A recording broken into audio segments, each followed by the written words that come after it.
Hi, welcome to the Diabetes Education Series. In this video, I want to share something with you that you may not have heard about.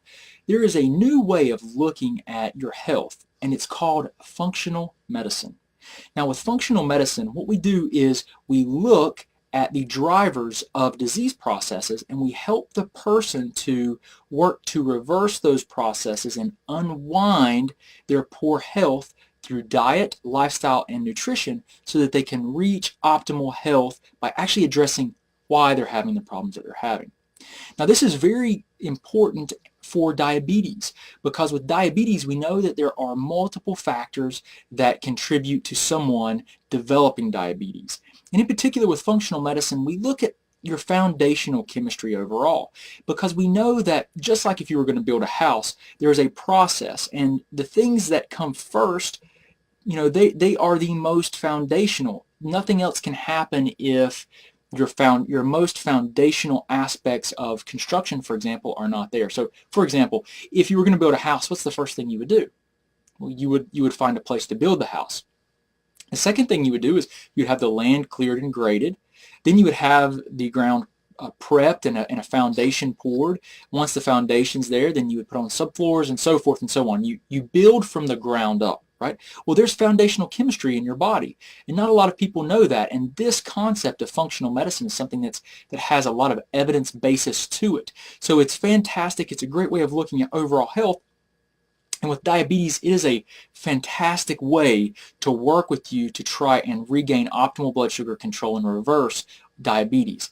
So let me just go through a few of the most foundational aspects of your health. Number one, inflammation is huge because inflammation has an effect on every system of the body. It changes your chemistry. So we have to look at your inflammation levels and see where they are, and then if you do have inflammation, why?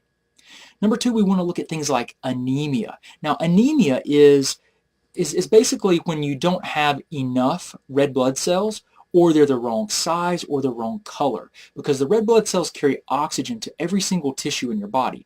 And you may not know this, but your cells, every single cell in the body requires oxygen. If you're deficient in oxygen, your cells, they have to function and make energy to repair and to carry out every function that you need to have. If it's part of an organ, it has to work with that organ or that gland. So the cells depend on oxygen. Do you know that there's basically there are a few different ways that your cells make energy that they repair? One of those is called aerobic metabolism, which is with oxygen, and the other one is anaerobic, without oxygen. So aerobic metabolism, which is with oxygen, say if you have enough oxygen in your bloodstream, those cells can work, and it takes one glucose molecule, so that's one of your blood sugar molecules, and it can take that and it uses two energy molecules called ATP, and it spits out up to 38 energy molecules. So you put in 2, you get out 38. It's great. That's what you want. That's a very efficient way to make energy, but you have to have oxygen. Now, the other way is called anaerobic metabolism, meaning without oxygen. You take 2 and you make 4, so you only are actually gaining 2. It's extremely inefficient. So you can see you have to have adequate oxygen for every single cell in your body to function normally. So these are the kinds of things that we consider with functional medicine. We don't just say, oh, it's blood sugar, and ignore these other systems. With functional medicine, we study relationships, and we understand the crosstalk and the way that other systems communicate. It's very important to know those relationships. Then we look at things like your blood sugar and your adrenal glands and cortisol production, which will definitely affect and influence blood sugar. We look at things like your GI health, your gut health, because that can be a source of chronic inflammation, and it can initiate and perpetuate autoimmune conditions.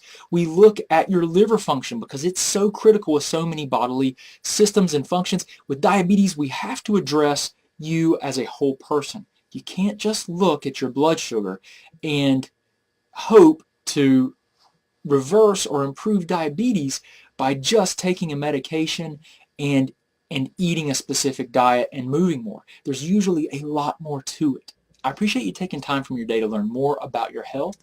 Catch me again on the next Diabetic Education series, and I hope you have a wonderful day. Thank you. Hey guys, Dr. Shook, thank you for viewing our videos. I hope they help you out. If you want to, just subscribe to our channel somewhere here. You can watch a video that YouTube's actually selected for you, so hopefully it'll help you out. If you need any other information or resources, just look in the description. We've got links to our website, to our 9 lab test guidebook, and everything else that we do. I really appreciate you, and I hope you guys have a great